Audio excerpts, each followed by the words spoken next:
Buenas tardes, mi nombre es David Pujosa, junto con Orlando Núñez formamos parte del grupo número 2 y vamos a hablar de lo que es la construcción de software. Empecemos con la introducción. La introducción a la construcción de software es la base en la cual los programadores empiezan a diseñar el planteamiento y el esquema de lo que va a ser la construcción de software. Tienen algunas características en las que se implementan funciones que hacen que el código sea de una manera más simple. Luego está lo que es la característica de la construcción de software. Ahí se encuentra lo que es la minimización, la implementación, el diseño, también la complejidad. Es como atenuarse a lo que viene de futuro, de modo de que lo que nosotros diseñemos nos sirva a largo plazo. Están los fundamentos de la construcción de software. La primera es minimizar la complejidad. Eso es, como yo había mencionado anteriormente, es la parte donde nosotros tratamos de las funciones limitar de forma de que no sean tan extensas y así el programador no se dificulte a la hora de programar. Está también lo que es la anticipación de cambios. La anticipación de cambios en la parte número 2 de la característica de la construcción de software es atenuarse al futuro. Nosotros vamos a diseñar algo que pueda soportar nuevas funciones, o sea, vamos a tener que pensar en lo que pueda venir al futuro. No solamente nos vamos a centrar en lo que necesitamos ahora, sino adecuar el programa para funciones futuras. De modo de que si un cliente va a donde están diseñando su proyecto y quiere nuevas cosas, que no se dificulte al programador, sino que esté preparado para esos cambios. Luego está la parte número 3, que es construir para verificar. La parte de construir para verificar es la parte donde se hace un bosquejo de lo que es el sistema y se va a probar de manera tal de que sirva de manera como un prototipo, para que el cliente sepa más o menos cómo va a ser su proyecto. Eso lo usan muchas de la metodología ágil, como la del como prototipo y espiral, que también implementan esa parte. También están los estándares de construcción. Esas son reglas generales que hay en la arquitectura de desarrollo de software, en la programación de software. Son reglas generales que están basadas en la IEEE, en la cual son formas de manera que uno pueda desarrollar bien la programación del proyecto. También está en la parte de lo que es la gestión de construcción, los modelos de construcción. En esta parte de los modelos de construcción es las diferentes metodologías ágiles que se van a aplicar al proyecto. Uno la elige según el tipo de proyecto, si es grande, si es pequeño, según la necesidad del cliente. Buenos días, mi nombre es Orlando Núñez y junto a David Pujosa nosotros estamos hablando sobre el tema de construcción de procesos. La parte que me toca mirar es a partir del plan de construcción. El plan de construcción, en pocas palabras, es simplemente la elección que uno toma a la hora de decidir el modelo de construcción que uno va a elegir. Este modelo te permite decidir entre cómo se van a afrontar los problemas de prerequisitos, de complejidad del nivel de codificación, los componentes que se van a utilizar y cómo se van a usar, y otras cosas que definen el código como tal. Dentro de esto también están lo que son las métricas de construcción, que la métrica de construcción lo que se basa en que todo lo que tiene que ver con la codificación se puede medir, es decir, todo lo que es referente a la codificación, el código desarrollado, el código modificado, el código destruido o la destrucción del código. También se puede medir la complejidad del código, así también como la tasa de errores y la inspección de los errores que se pueden encontrar en un código. Bueno, dentro de las consideraciones prácticas tenemos varias fases, que son la fase de diseño de construcción, así también como el lenguaje de construcción que se piensa usar. Está también la codificación, que es ya cuando se empieza a codificar el código. Luego de esto sigue lo que son las pruebas de construcción, la reusabilidad, la calidad de construcción y la integración por dentro. Empezando por el diseño de construcción. El diseño de construcción lo que te permite es, generalmente dentro de los procesos de software se decide si se va a hacer completamente en una fase solamente especificada para el diseño de construcción o dentro del mismo modelo de construcción, entonces se define el diseño de construcción. Esto lo que te permite es restringir algunas pautas que serán inamovibles y que dentro de la codificación no se podrán cambiar, tendrán que seguirse en el orden que te dice el diseño de construcción. Esto se hace para estandarizar ciertos trabajos y así también permitir la reutilización de los códigos o de las pruebas. Siguiendo con la codificación, dentro de la codificación antes de la codificación hay que hablar de los lenguajes de construcción. Los lenguajes de construcción son los lenguajes con el cual el ser humano se puede comunicar con los problemas de computadora o con el problema de software en sí. Hay tres tipos de lenguajes de construcción. Los más sencillos son el lenguaje de configuración. Los lenguajes de configuración están basados por una serie de actividades predefinidas que el usuario puede decidir entre una actividad u otra. Uno de los ejemplos de estos son, por ejemplo, los archivos de texto de Windows o de Unix, así también como alguna lista que se encuentre, un listado de opciones que se encuentre en algún programa X.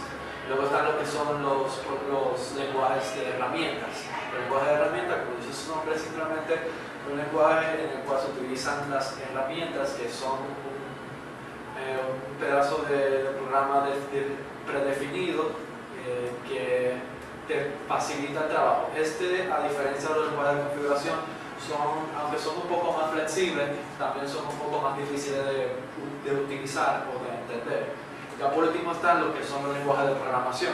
Los lenguajes de programación ya te permiten una mayor flexibilidad con las actividades que tú quieras hacer, pero así de la misma manera hay menos información de cómo utilizarlos. Por lo tanto, para utilizar los lenguajes de programación hay que aprender a usarlos.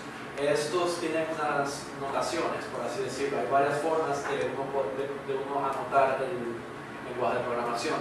La primera es de manera lingüística, que es simplemente utilizando cadenas de texto de forma de palabra que van especificando las actividades que uno piensa utilizar en el lenguaje de programación. Así también está la notación formal, que es un poco menos ambigua que la lingüística, en el hecho de que obvia los significados de ciertas palabras para utilizarlo a su conveniencia, de una manera más formal o matemática. De esta manera se elimina la ambigüedad de los códigos. Y por último está el visual, que el visual, la ventaja que tiene es que todo se maneja de manera visual, no hay necesidad de buscar anotaciones o de especificar una tarea en específico, debido a que ya de manera visual uno puede identificar la tarea o la actividad que uno quiere.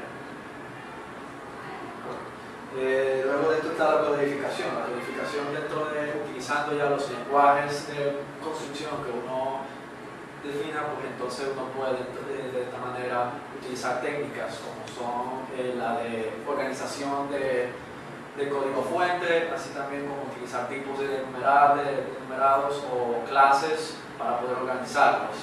Esto te permite de una manera más organizada de presentar la codificación a la hora de programar, y de esta manera también los procesos de software se van aligerando por el paso. Además de tú tener la codificación, tú necesitas pruebas para poder determinar que realmente lo que tú estás haciendo está funcionando. Existen dos tipos de pruebas, que son las pruebas unitarias y las pruebas de integración. Independientemente de las pruebas, lo que se quiere lograr con las pruebas es reducir el tiempo que hay entre la introducción de un fallo y la detección del fallo como tal. La IEEE formalizó dos estándares para cada una de las pruebas. Está el Standard for Testing y luego está el Standard for Unit Test. De esta manera, estos dos libros estandarizan todo lo que tiene que ver con pruebas unitarias y de integración. Luego de esto está el componente de la fase de reutilización, y como dice su nombre, lo que conlleva es en tratar de reutilizar parte del código o parte de las pruebas para así volver más eficientes los programas o el proyecto en construcción que está utilizando. La reutilización es bastante importante dentro del modelo de construcción debido a la carga que te libra de todos los problemas que te pueden encontrar los programas, y también de cierta manera puedes estandarizar ciertas actividades debido a la reutilización de código o de programas. Luego está la calidad de construcción. Para la calidad de construcción se utilizan varias técnicas. Está también, aparte de las técnicas de prueba de integración y pruebas unitarias, también se puede utilizar el desarrollo de las primeras pruebas, o puedes utilizar modelos de depuración. Cualquier tipo de técnicas que se pueda utilizar para calidad está bien, pues dependiendo del modelo de construcción que uno decida en un principio, pues uno decidirá qué tipo de pruebas para la calidad uno decida usar, y así de manera limpiar el código que uno está trabajando. Por último está lo que es la integración, y a lo que se refiere con integración es que de manera tal que generalmente los programas de software o de hardware se trabajan por separado, y al final de todo, entonces todo se conglomera. Lo que se refiere con integración es que cada una de las actividades que uno tengan la capacidad de integrarse en el... Y para terminar nuestra exposición, vamos a hacer un pequeño reencuentro de todo lo que se vio. Nosotros vimos en la construcción de software, vimos lo que eran los fundamentos de construcción de software, la gestión de construcción, las consideraciones prácticas, que fue parte de lo que explicó Orlando, donde se vieron todos esos subtemas, exactamente fueron 7. En la gestión de construcción se divide en 3 partes, como vimos, porque eran los modelos de construcción, plan de construcción, métricas de construcción, y en la parte de los fundamentos de construcción de software vimos lo que fue la administración, la reusabilidad y anteponerse a los hechos. Esa parte, junto a todas las características, hacen que la parte de construcción de software sea una de las más complicadas, ya que de ahí se basa casi todo el proyecto. Ya luego lo que viene son otros ciclos de vida, como son el mantenimiento, la prueba, que eso se va a ver en los demás temas que vienen. Alanis, y junto con mi compañero Daniel hablaremos de las pruebas del software. En nuestra tabla de contenido veremos los temas que iremos tratando, como los fundamentos de las pruebas del software, que es como la definición de pruebas, los términos claves, también de los niveles de pruebas, que son de acuerdo a los objetivos, qué prueba es más recomendable utilizar. Ya luego mi compañero Daniel hablará de las técnicas, las mediciones y también de los procesos de las pruebas del software. Antes de comenzar, como una pequeña introducción, es saber la definición de pruebas. La prueba es una actividad que tiene como objetivo poder evaluar y mejorar la calidad de un producto, identificando cuáles son los defectos y los problemas. Ya después podemos empezar con el tema de los fundamentos de las pruebas, ya cuando vemos que las pruebas del software es como una manera de poder verificar el comportamiento de un programa a través de casos de pruebas, y se seleccionan de acuerdo al comportamiento de respuesta que nosotros queremos que tenga nuestro programa. Ya partiendo de ahí, entonces debemos de tener en cuenta en que realizar pruebas consiste en poder observar un conjunto de ejecuciones de un programa, y nos vamos a guiar de los objetivos que nosotros tengamos. El segundo tema de los fundamentos son las cuestiones claves, que aquí tenemos, por ejemplo, el criterio de selección, que es un medio para poder decidir cuáles son las pruebas más apropiadas, la efectividad de las pruebas, que estadísticamente son la probabilidad de que los errores del software queden expuestos durante las pruebas. También tenemos realizar pruebas para identificar defectos, que aquí vemos claramente que cuando nosotros realizamos pruebas es para poder identificar cuáles son los errores que tiene nuestro programa para poder solucionarlos.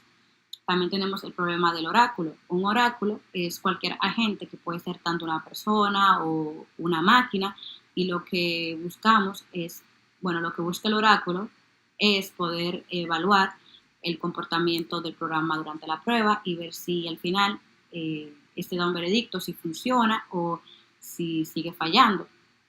También tenemos las limitaciones teóricas y prácticas de las pruebas. Las pruebas no se pueden utilizar todas en un software real. sino que se hace por medio de gestión de riesgos. Por eso se analizan estos riesgos para poder hacer todas estas pruebas sin tener que aplicarlas a nuestro software real. También están los caminos no alcanzables, que son aquellos caminos de control que no se pueden ejecutar con ninguna entrada de datos. También está la posibilidad de hacer pruebas, que son el grado de facilidad que tiene un software para poder satisfacer un criterio de cobertura de pruebas. Y ya nuestro tercer tema de los fundamentos de las pruebas del software es la relación de las pruebas con otras actividades. Tenemos que tener en cuenta de que el software, aunque es diferente, está relacionada con lo que son las técnicas de gestión de calidad del software estático, también de la programación, de la depuración, o sea, está presente en distintas partes del proceso del software. Ya entrando al segundo tema, que son los niveles de prueba. Se dividen en lo que son el objeto de prueba y los objetivos de las pruebas. En el objeto de prueba vemos que las pruebas del software se realizan normalmente a diferentes niveles durante el proceso y también durante el mantenimiento del software, y se conglomera en tres principales niveles del software, que son las pruebas de unidad, las de integración y la de sistema. Ninguno es mejor que la otra, sino que cada una se utiliza mayormente de acuerdo a las especificaciones que nosotros tengamos en nuestro programa. Les iré detallando un poquito cada una. Por ejemplo, las pruebas de unidad lo que hacen es que verifican el funcionamiento aislado de partes del software que se pueden probar de una manera independiente. Las de integración es el proceso de verificar la interacción entre diferentes componentes del software. Las de pruebas del sistema lo que hacen es que ocupan el comportamiento de un sistema de una manera completa. Luego tenemos lo que son la segunda parte que son los objetivos de las pruebas, que se realizan de acuerdo a verificar distintas propiedades. Por ejemplo, estas se comprueban que las especificaciones se hayan probado de una manera correcta. Están las pruebas de aceptación, que lo que hacen es que comparan el comportamiento del sistema con aquellos requisitos del cliente, sea cual sea la forma en la que éste los haya expresado. Están las pruebas de instalación, que ya justo de que se termina la prueba de aceptación, entonces el software se puede comprobar una vez instalado en el entorno final. Están las pruebas alfa y beta, que antes de que el software salga a distribución, se le proporciona a un grupo representativo de usuarios, que esto utiliza los pruebas en las instalaciones del desarrollador cuando hablamos de alfa, y externamente cuando hablamos de pruebas betas. Y dichos usuarios son los que notifican el problema que presenta el producto. Están las pruebas de conformidad, que tienen como objetivo verificar si el comportamiento del software se corresponde con las especificaciones. Las pruebas de materialización de la confiabilidad y evaluación, que ayudan a poder identificar errores, son un medio para poder mejorar la confiabilidad. Están las pruebas de regresión, que estas se repiten en un componente para poder verificar que los cambios no han producido efectos que no son deseados. Y el objeto de la prueba son válidos tanto para pruebas funcionales como para pruebas no funcionales. Están las pruebas de rendimiento, que esta verifica si el software alcanza aquellos requerimientos especificados, que particularmente son lo de capacidad y también lo de tiempo de respuesta. Las pruebas de continuidad, que se ejecutan en dos versiones diferentes y después se comparan ambos resultados. Las pruebas de recuperación, que se verifica la capacidad del software para poder reiniciarse después de un desastre. Las pruebas de configuración, que aquí son los casos en el que el software se construye para poder dar servicios a distintos usuarios. Las pruebas de configuración analizan el software en las diferentes configuraciones que ya fueron especificadas. Las pruebas de facilidad de uso es como qué tan fácil le resulta el uso y aprender al usuario a utilizar el software. Aquí incluye la documentación, la efectividad de funciones del software y además de la facilidad que tiene el software de poder recuperarse de los errores que causa el mismo usuario al sistema.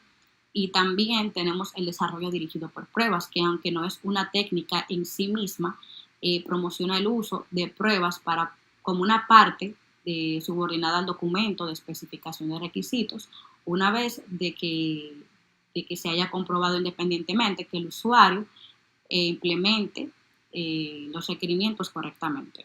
Ya después, ya detallé un poquito cada una de los objetivos de las pruebas y ahora mi compañero Daniel seguirá hablando, como les había mencionado al principio, de las técnicas, mediciones y procesos de las pruebas del software. Muchas gracias. El tercer aspecto de pruebas son las técnicas de pruebas. Y estas se dividen en diferentes categorías. La primera son las pruebas basadas en la intuición. La primera de estas son las pruebas ad hoc, que son las que son basadas en la experiencia y la habilidad del programador o del cliente. Y son útiles para casos especiales que las técnicas formales no cubren. También están las pruebas por exploración, que son las que no se incluyen en el plan inicial del proyecto, sino que se van agregando al plan a medida que el programa va evolucionando. La segunda categoría son las técnicas basadas en la especificación. La primera de estas son las particiones de equivalencia, que consiste en tomar el dominio de la entrada de datos y dividirlo en segmentos o clases equivalentes. De manera que si uno toma un módulo de esa clase, ese valor puede representar todos los valores de esa clase. También está el análisis de límite, que consiste en tomar valores extremos del dominio, es decir, valores que están cerca del límite inferior y del límite superior. Una variación de esta técnica consiste en tomar valores que están fuera del dominio para comprobar la robustez del programa. Otra manera es con las tablas de decisión, que consiste en tomar una tabla, en elaborar una tabla que tenga valores independientes y el valor dependiente, la variable dependiente que se espera como resultado de todas las variables independientes anteriores. Otro caso son las pruebas basadas en las especificaciones formales. Estas son útiles para casos en que el programa está basado en un lenguaje formal, como las matemáticas, que se puede tomar un valor de prueba, se puede comprobar el resultado mediante el lenguaje formal y comprobar ese resultado contra el resultado que el programa da.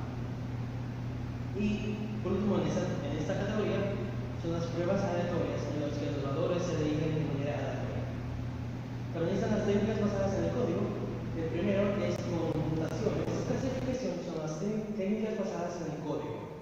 El primero son las técnicas basadas en el flujo de control, que consiste en cubrir todos los posibles caminos que el código pueda tomar. Y también puede ser basado en el flujo de datos, que consiste en analizar los valores de cada variable a medida que el programa corre.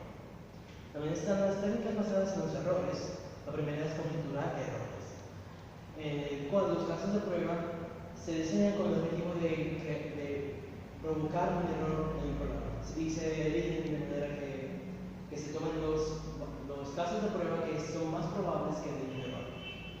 También están las pruebas por mutación, que consiste en tomar el código fuente, hacer una ligera modificación sintáctica y probar el mismo caso de prueba con ambos programas.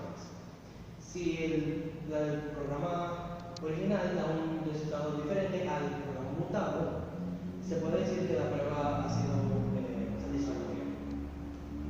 Otra clasificación técnica son las técnicas basadas en el uso. La primera es el perfil operativo, que consiste en correr el programa bajo diferentes condiciones externas al programa, es decir, con diferentes condiciones del sistema operativo o perfil operativo, como dice el nombre. También están las pruebas orientadas a la confiabilidad del software, que consisten en realizar una prueba en diferentes condiciones internas del programa o modos del programa. Otras clasificaciones son las técnicas basadas en la naturaleza de la aplicación. Estas son las que dependen mucho de cómo se desarrolla la aplicación. Por ejemplo, con lenguajes orientados a objetos se pueden realizar pruebas orientadas a objetos. Si se trata con Internet, se pueden hacer pruebas internet, por internet y otros tipos de pruebas. Y finalmente se pueden combinar las técnicas anteriores para los otros aspectos de las pruebas son las medidas de pruebas. Y estos consisten en qué se puede evaluar mediante una prueba. Lo primero que se puede evaluar mediante una prueba es el programa siendo probado. Y eso se puede hacer de dos maneras. Primero, con la densidad de fallos. ¿Qué es esto? La densidad de fallos no es más que la cantidad de errores encontrados por categoría entre el tamaño del programa. Otra manera de hacerlo es mediante modelos de crecimiento de confiabilidad. Y estos consisten en proporcionar una predicción sobre la confiabilidad del programa basada en la cantidad de fallos encontrados. Esto es asumiendo que los fallos se han alargado. La segunda cosa que se puede medir mediante pruebas es la confiabilidad de la misma prueba. Eso se puede hacer también de dos maneras. Primero es con medidas de cobertura. Las medidas de cobertura consisten en ver cuál porcentaje del código fue cubierto por la prueba. Eso puede medirse en líneas de código, en métodos o en la cantidad de elementos que tiene el programa.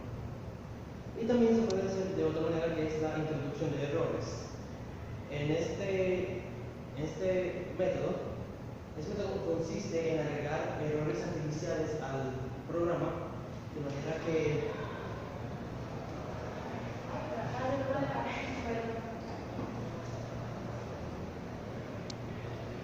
también se puede hacer mediante la introducción de errores, que consiste en agregar errores artificiales al programa de manera que mientras más errores artificiales encuentre la prueba, se puede decir que más eficiente es la misma prueba.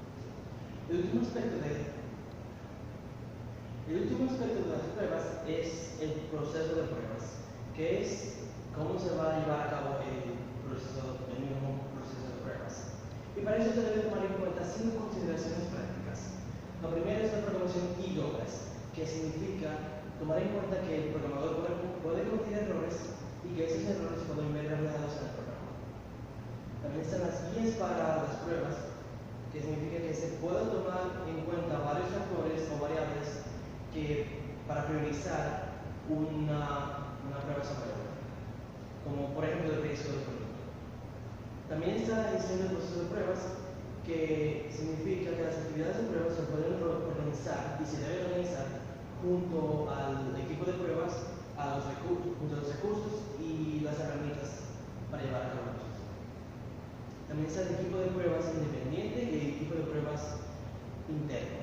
El equipo de pruebas interno es el equipo que está formado por miembros del mismo proyecto, y el equipo de pruebas independiente es el equipo que está formado de personas que no están relacionadas bien relacionadas con el proyecto y que pueden dar una opinión y pueden llevar a cabo el proceso de pruebas sin prejuicio. También está la finalización de la prueba, que significa que se debe tomar una decisión para saber cuándo una prueba se debe parar. Algunas variables que se pueden tomar en cuenta son tanto la densidad de errores como la cobertura, pero también se deben tomar en cuenta otros factores externos como el coste y el tiempo. Y por último, en las consideraciones prácticas, está la reutilización de las pruebas, que significa que los recursos y las herramientas que se utilizaron para las pruebas se deben reutilizar para pruebas futuras, para hacer que el costo sea más eficiente. Ya tomadas en cuenta las consideraciones anteriores, deberíamos llevar a cabo las actividades de la prueba. Y como siempre, la primera es la planificación. Como en cualquier proceso en el ciclo de vida, las pruebas deberían llevar una planificación previa. Y como dijimos anteriormente, la planificación debe tomar en cuenta las personas que van a llevar a cabo la prueba, las herramientas que van a utilizar y los recursos que van a utilizar. Segundo, es es la generación de casos de pruebas. Y esto va a variar mucho dependiendo de qué nivel de pruebas se utiliza. El tercero es el desarrollo del entorno de prueba. Y el entorno de prueba debería facilitar el desarrollo, el control de los casos de pruebas, el control de los resultados esperados y la recolección de resultados óptimos. También está la ejecución. Y a la hora de la ejecución de la prueba se debería documentar el proceso de manera que si una persona con las herramientas y recursos necesarios puede llevar a cabo la prueba y obtener los mismos resultados. También está la evaluación de los resultados, que se debe evaluar si las pruebas pasaron o no. Se debe identificar si fueron satisfactorias o no. Si son satisfactorias, significa que el programa hizo lo que debería hacer. Y si no son satisfactorias, significa que el programa cometió un error durante el proceso con casos de prueba. También esa notificación de problemas, como dice el nombre, se debe ir reportando los problemas y los